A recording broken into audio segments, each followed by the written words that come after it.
My name is Jared Paul. I'll be presenting as an HR advisor for Shoppers Drug Mart. Today I'll be today I'll be focusing on the HR-led ESG initiative called the Sustainable Workload and Burnout Prevention Program. This initiative focuses on reducing burnout while maintaining strong store level performance and profitability. And the challenges that come with that the ESG challenges that come with that from shopper is that shoppers operate under a franchise like associate owner model where store owners are responsible for meeting corporate targets while maintaining daily operations. This creates pressure to meet performances targets while ensuring safe and ethical patient care. Because of that, pharmacists are under high workloads and strict target goals to meet, which leads to high increased burnout and high workload. Pressure from owners to do more as just that's just how shoppers is designed. Risk of high turnover, prescription errors, and even legal troubles as you're dealing with drugs, which someone could get the wrong thing and die. And even growing public and regulatory scrutiny, as it's shown that they came out the profits and ethical standards. These points make it known that it's not only an HR issue, it's a business and ESG risk that directly affects customer safety and brand trust and store performance. The HR solutions we have for that to address this with our program is that is a policy and process change that introduces a balanced performance model, allows the pharmacists to keep up with the total goal of each franchise while keeping them from being overworked or burned out. Key features is balance or revised performance models so that the workforce is able to do what they need to do while also not being overworked as much as possible. It's still a fast-paced workplace. And then the next one is train managers in workload management so they're able to build schedules and give assignments in a better way so it gets done better and more efficiently. And then next one is targeted staffing support during peak period so it's not backed up, so it's constant rotations. If someone's taking a break or lunch, someone could come and do their job for them. And then the next one is mental health and burnout prevention program. So if employees are struggling, they have an outlet instead of affecting the workplace environment. This initiative is HR led because HR focuses on performance systems, trainings, employee well-being. All this is all central issues that shoppers has and needs to change if they want to fix stuff, if they want to fix their reputation. Um, there are three main stakeholders which are really focusing on, which are pharmacists, customers, and store owners. Pharmacists are really important.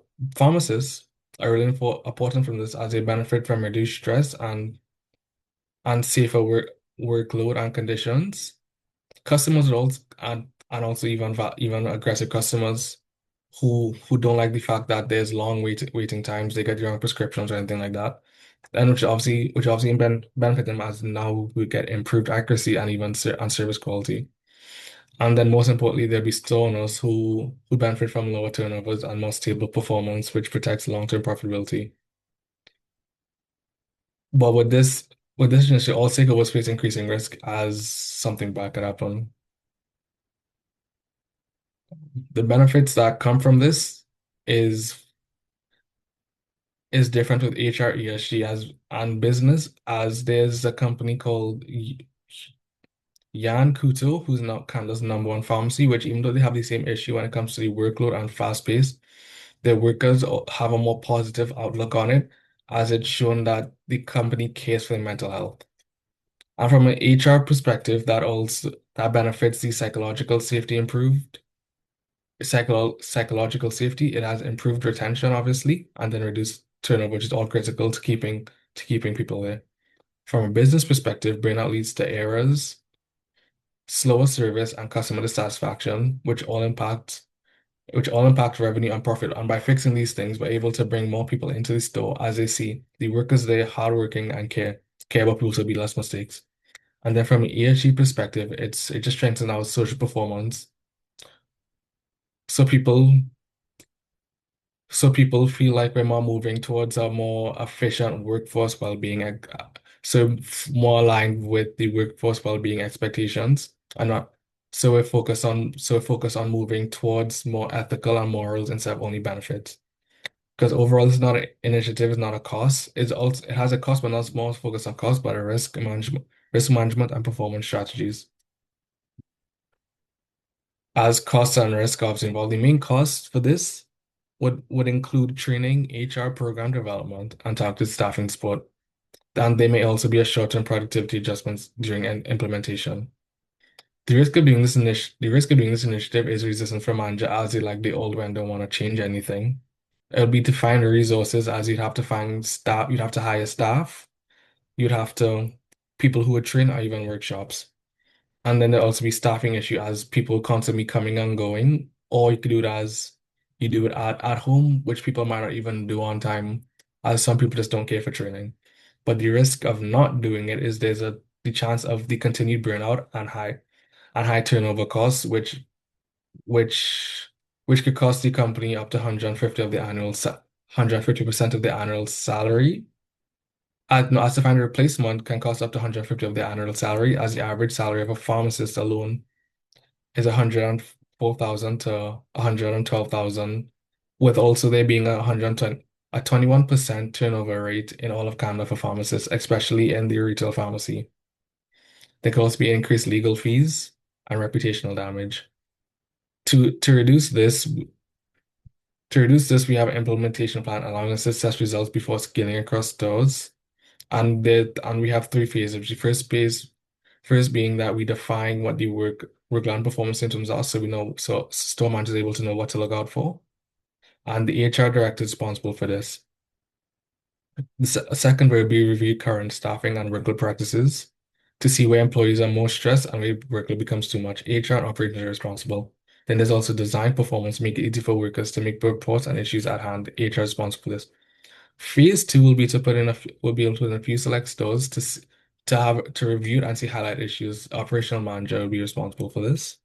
We do able to apply check-ins, which we do regular checks by stress levels and workloads to see if any employees haven't seen productivity or it's lower. This is, and then we'd also do see how this is done by HR advisors and store manager. And then we also do profits and customer satisfaction is affected as we'll do it weekly.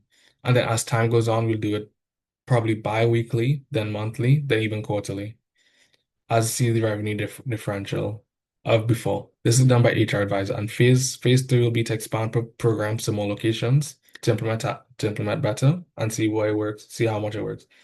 This will be done by HR directors and operations, train managers properly, have managers learn what they need to do on site so the employees are able to follow suit.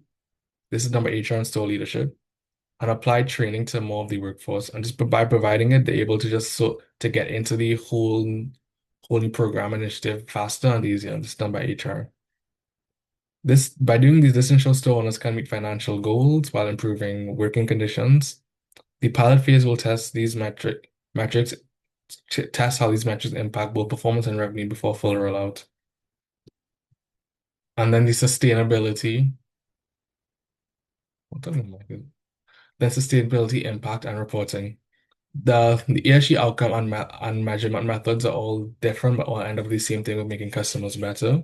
As the initiative leans towards less burnout, and the way we do this is by having managers either have like weekly checkup or reports, or even have like feedback cards so people are able to see what bothers them, which should then which would then impact the retention rate, as we can now see like a slight increase from the negative 2% we have, which we've seen, especially with pharmacists, really affect the revenue as the amount it takes in to bring in someone new is really expensive, which could which would then make us have less negative feedback, as there might be less customer complaints, even less employee complaints, as we're now focusing on them while also keeping the same work level up, so they're now in a better work environment to want to do more. And then and what we really ask for is approval for the pilot program, as this would most include HR resources, training investment, and participation from selected stores. Within the first 30 days, we will finalize the metrics, select pilot locations, and begin implementation. This approach minimizes risk while providing clear data on performance and financial impact. And And by addressing these workload and burnout, we're not improving employee well-being, we're also protecting patient safety, stress.